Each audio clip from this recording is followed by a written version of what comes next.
सरकार कई तरह की योजनाएं चलाती है, इसलिए चलाती है कि जो अंतिम व्यक्ति है वो परेशान ना हो, वो भूखा ना सोए, उसकी थाली में अनाज हो, कम से कम उसका भी पेट भरे। लेकिन सरकारी सिस्टम है कि वो खाना भी उस थाली तक नहीं पहुंचने देता।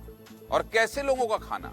जो राष्ट्रपति के दत्तक पुत्र हैं, जो संरक्षित जनजाति हैं, उनका राशन कौन निकल रहा है? कौन निगल रहा है? सवाल है ये कि उनका राशन कौन निगल रहा है।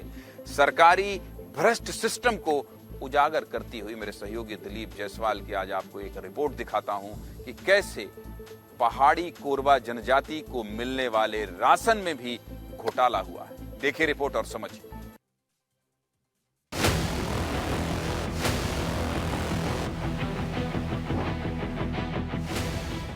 सिस्टम नाकाम, जरूरतमंद परेशान।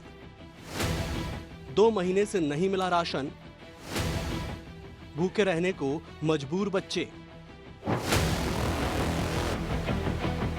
इस तस्वीर को देखिए, ये तस्वीर सिस्टम की नाकामी की है। इन बच्चों को देखकर भूख और भोजन की कीमत समझ में आती है।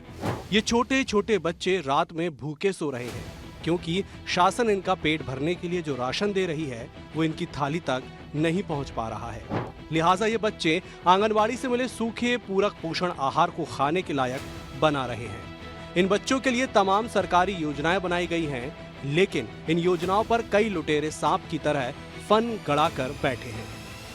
ये पूरा मामला सरगुजा जिले के लब्जी गांव का है, जहां पहाड़ी कोरवा जनजाति के लोग रहते हैं। राष्ट्रपति के दत्तक पुत्र कहे जाने वाले पहाड़ी कोरवा जनजाति के लोगों को पिछले 2 महीने से सरकारी राशन नहीं मिल रहा है। ऐसे में ये लोग जंगलों में सूखी लकड़ियां इकट्ठी करके गांव से 15 किलोमीटर दूर बेचने जाते हैं। पूरे दिन भर मेहनत के बाद उन्हें जो थोड़े बहुत पैसे मिलते हैं, उसी से ये लोग चावल खरीद कर लाते हैं और इसी चावल से अपना पेट भरते हैं। लेकिन कई बार हालात ऐसे होते हैं कि लकड़ी नहीं बिकती है। इस हालत में पूरे परिवार को भूखा सोना पड़ता है। पहाड़ी कोरवा जनजाति के लोगों को अब राशन क्यों नहीं मिल पाया है, चलिए ये भी बता देते हैं। दरअसल बस्ती से राशन दुकान की दूरी 3 किलोमीटर है। राशन दुकान के पास इंटरनेट की सुविधा नहीं है, लिहाजा सारा काम कागजों पर होता है। ऐसे में जनजाति लोगों का आरोप है कि दुकानदार आधा अधूरा राशन देकर ही लोगों के अंगूठे लगवा लेता है। इसी तरह पिछले 2 महीने से चावल नहीं मिला और 1 साल से चना भी नहीं मिला है। हमारे सहयोगी दिलीप जायसवाल ने पहाड़ी कोरवा जनजाति की बस्ती में पहुंचकर उनका दर्द जाना है। ये रिपोर्ट देख लीजिए।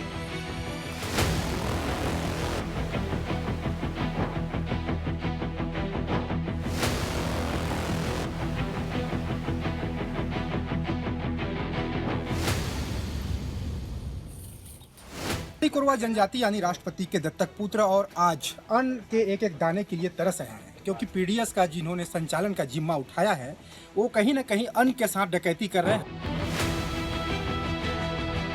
इनके घर में सिर्फ इतना ही चावल है और ये 30 रुपए किलो में खरीद कर लाई हुई हैं।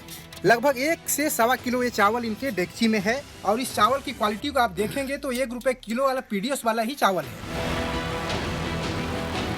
इनके हक का जो चावल है बाजार में जब बिक जा रहा है तो इन्हें खुद खरीदना पड़ रहा है इस चावल को 30 रुपए किलो में। वो महीना को मिली नहीं मिली सी है?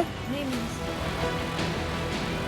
और है मतलब चावल नहीं बांट रहे हैं। हाँ वही 2 महीना होगी से।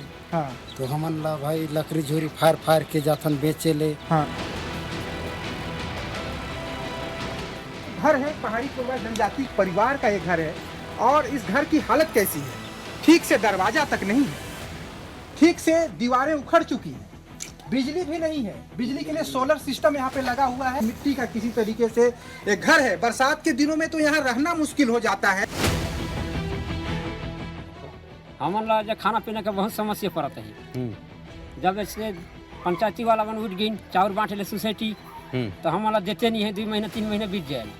लड़का में पेटेट मारता है, पान पाते खेजा खाता ही। तंबू वाला अभी 2 महीना हो गए चावल में देते हैं और चाना ला तो देवे नहीं कारी नहीं साल भर होगी और ये सकाल ला देते हैं आधा किलो। अच्छा हमन ला नहीं चाहता है कि रखेगा। सरकार ऐसे ही जरूरतमंद लोगों के लिए राशन वितरण कर रही है ताकि कुपोषण से उनकी आने वाली पीढ़ी मुक्त हो सके।